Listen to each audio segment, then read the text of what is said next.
Yan, ako inunahan na naman ako sa hugasing plato. Sabi ko, wag maghugas ng plato. Ako na maghugas ng plato kasi baka madulas at saka babasaan ang dibdib. Pag minsan kikita ko hinuhugasan ulit, siguro sabi baka hindi ng pama ng ikris. Hindi ko naman inuulit ang hinugasan ninyong plato. Itinataob ko na yan.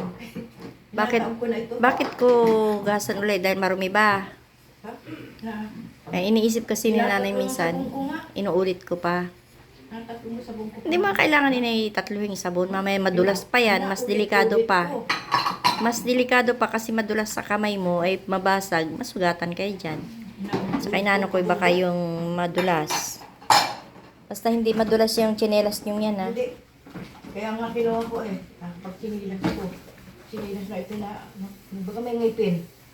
At turok pa ako. Inunahan na naman ako maghugas ng plato. Ay, kaya ko naman yan.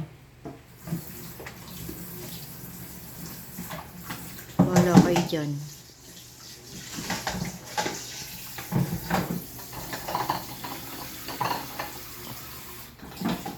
Ayaw niya kasi nung sa bagay, may igara naman may exercise nga na. Inaano ko lang kasi yung madulas. At madulas din yung sabon sa plato ay kumabasag at siya ay tamaan ng masugat ba, saktan. Hindi naman karamihan din minsan napakarami ng hugasin dahil pagka minsan ay mga bata ay nagkakainan at magluluto, ayan nakatambak yan lahat yan dyan. Alam niyo naman ang mga bata masipag magawa ng hugasin, tamad maghugas ng plato. Okay lang yan, hugas lang naman.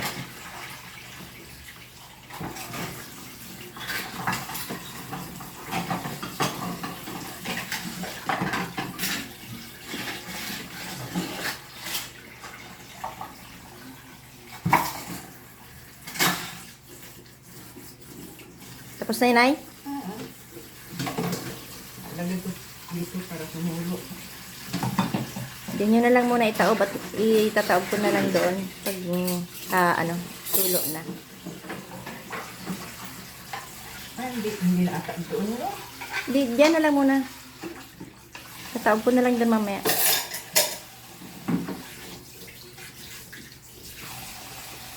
At ulit ko sila po niya. Gawa nung pagpisa madalis ang pinggan.